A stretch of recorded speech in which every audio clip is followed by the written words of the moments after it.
There are no secrets to success. It is the result of preparation, hard work, and learning from failure. Namaskar. Welcome to PT Pointers, and in this video, we will cover major headlines of the Hindu, Indian Express, and Press Information Bureau. So, without wasting any time, let's start today's discussion. And our first headline is related to delimitation exercise.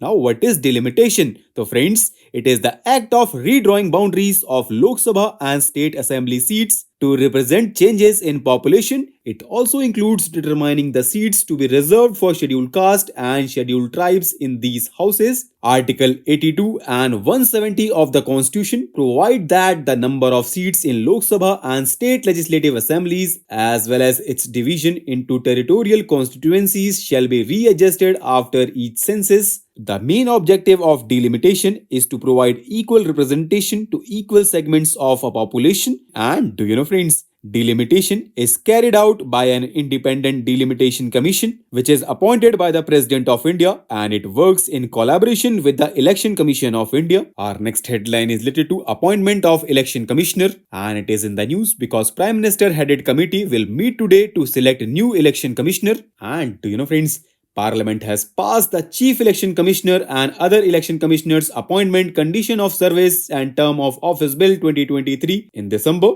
and this bill replaces the Election Commission Act 1991. It provides for appointment, salary and removal of Chief Election Commissioner and election commissioners, and according to provisions of the bill, Chief Election Commissioner and election commissioners will be appointed by the President upon the recommendation of a selection committee which will consist of the Prime Minister, Union Cabinet Minister, and a leader of opposition or leader of the largest opposition party in Lok Sabha. Our next headline is related to Free Movement Regime, which is a mutually agreed arrangement between India and Myanmar. It allows people living on the either side of the border to travel up to 16 kilometers inside each other's country without a visa. It was implemented in 2018 as a part of Act East policy. And do you know, friends, India shares a 1,643 kilometer long border with Myanmar, which passes through the states of Arunachal Pradesh, Nagaland, Manipur, and Mizoram. Our next headline is related to India Middle East Europe Economic Corridor, which was announced on the sidelines of the G20 meeting in New Delhi in September 2023, when a memorandum of understanding was signed between European Union and 7 countries, namely India, US, Saudi Arabia, United Arab Emirates, France, Germany, and Italy. It is a transnational rail and shipping route which is expected to stimulate economic development through improved connectivity and economic integration between Asia, Arabian Gulf, and Europe.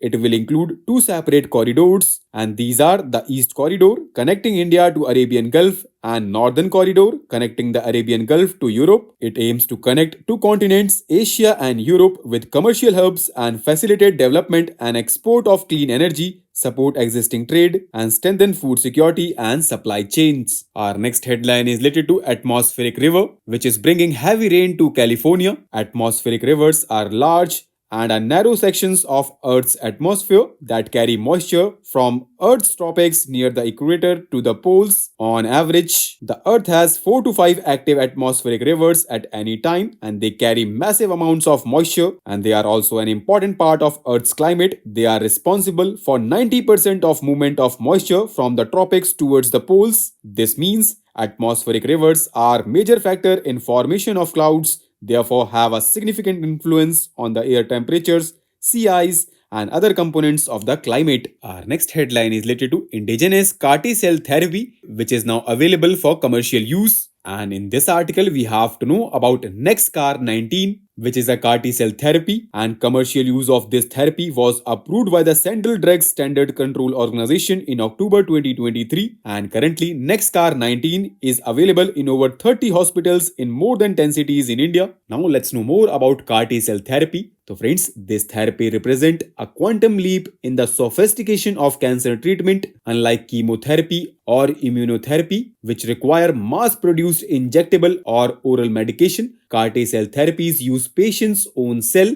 then they are modified in the laboratory to activate T cells, to attack tumors. Now, what are T cells? So, friends, they are component of immune cells, and these modified cells are then infused back into the patient's bloodstream after conditioning them to multiply more effectively. Our next headline is related to National Means Cum Merit Scholarship Scheme, and last date to submit applications for this scheme has been extended up to 9th February. Now let's know more about this scheme. So friends, it is a central sector scheme, and under this scheme, scholarships are awarded to meritorious students of economically weaker sections to arrest their dropout at class 8th and encourage them to continue their education at secondary stage. The amount of scholarship is 12,000 per annum. Now let's talk about the eligibility criteria. So friends, students whose parental income from all sources is not more than 3,50,000 per annum are eligible to avail the scholarships, and students must have minimum 55% marks or equivalent grade in class 7th examination for appearing in the selection test for the award of scholarship. This percentage is relaxable by 5% for SC and ST students. And do you know friends, students of Navodaya,